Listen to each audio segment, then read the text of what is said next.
Continuing the campaign for its candidate, National Conference senior leader and former Chief Minister Omar Abdullah visited Ashmukam in the Anantnag district today. While addressing the rally, Omar Abdullah criticized the People's Democratic Party, stating that PDP is responsible for the removal of Article 370 from Jammu and Kashmir. He said that if PDP had not joined hands with BJP, the current situation would not have arisen. Omar Abdullah urged people to vote in favor of National Conference. उस वक्त समझ में नहीं आया हमें मालूम था साजिश रचाई जा रही है, लेकिन साजिश किस लिए क्यों ये पिछले दिनों ही समझ आया। वजह उन्होंने मुगल रोड का दिया होगा, मौसम का दिया होगा, बाकी, लेकिन मकसद यही था कि किसी न किसी तरह होम मिनिस्टर साहब को यहाँ लाके इलेक्शन में उनको दखल देना था, नहीं तो कोई मतलब ही नहीं बनता था इलेक्शन पोस्टपोन करने का। आराम से 7 मई को इलेक्शन हो जाते, लेकिन 7 मई तक हमारे जो मुल्क के होम मिनिस्टर साहब हैं उनके पास फुर्सत नहीं थी और वो श्रीनगर के इलेक्शन से पहले नहीं आना चाहते थे, क्योंकि उनको डर इस बात का था कि अगर श्रीनगर से पहले आते तो हमारे वो क्रिकेट बैट वाले जिन्होंने इस मैदान में भी उम्मीदवार उतारा है, कहीं उनको श्रीनगर में इससे नुकसान नहीं होता।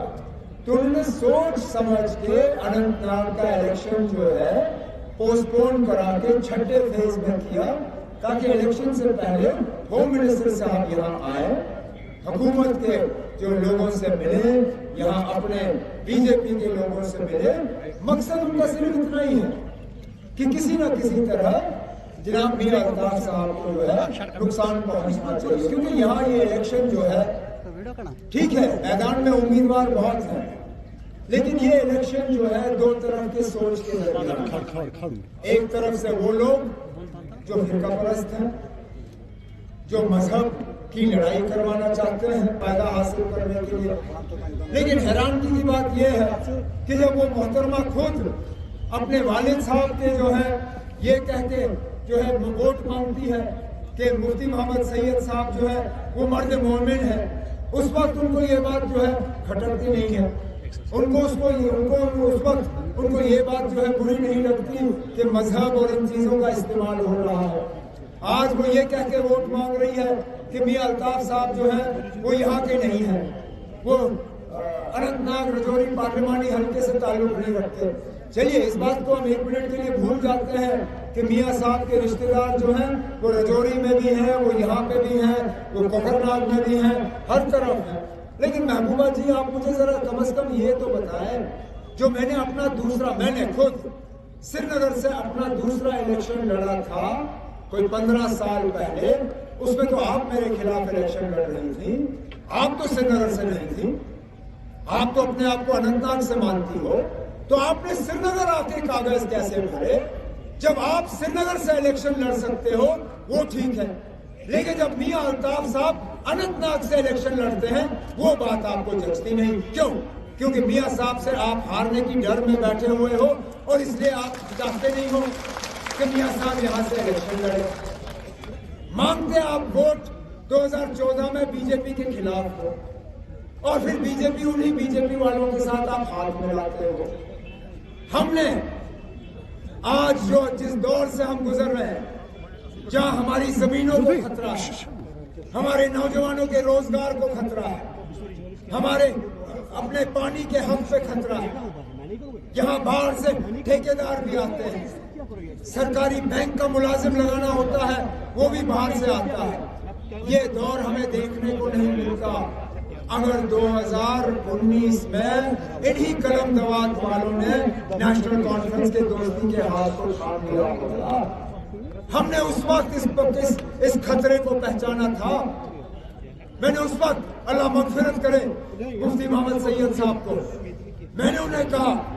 मैंने कहा मुफ्ती साहब हमें आपसे कुछ नहीं चाहिए, हमें आपका राज्यसभा नहीं चाहिए, हमें आपके एमएलसी नहीं चाहिए, हमें आपकी मिनिस्ट्री और चेयरमैन नहीं चाहिए, हमें आपसे सिर्फ एक चीज चाहिए, इन बीजेपी वालों को आप बाहर रखिए, इसके बरक्स आप 6 साल हुकूमत करिए, आपको कोई नहीं छेड़ेगा।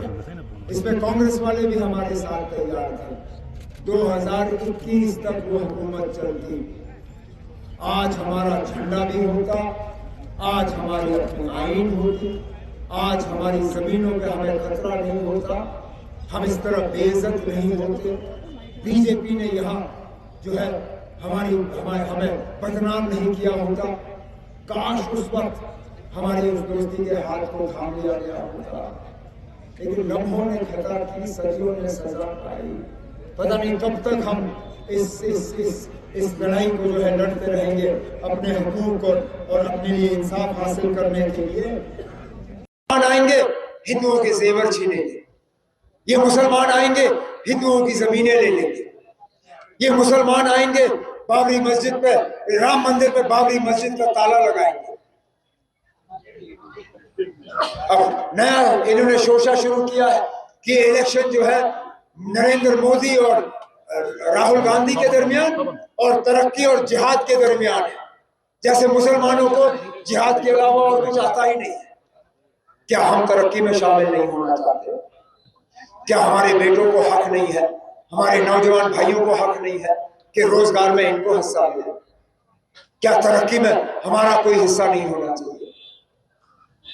सिर्फ जलील करने के लिए हमारे मस्जिदों पे ये बुलडोजर लगाते हैं, हमारे दरसगाहों पे ताले लगाते हैं, हमारे दारुल उलूम पे जो है बंद किया जाता है उनको, हमारे बच्चियों को स्कूल और कॉलेज नहीं जाने दिया जाता है जब तक वो हिजाब और दुपट्टा ना उतारे। क्या यही दौर हम यहाँ कश्मीर में लाना चाहते हैं? क्या इस तरह के हालात हम यहाँ पैदा करना चाहते हैं? इसलिए बहुत जरूरी है कि जब आप वोट डालें तो ये समझ के डालें कि क्या हमने फिरका परस्त ताकतों की मदद करनी है या फिरका परस्त ताकतों को कमजोर करना है।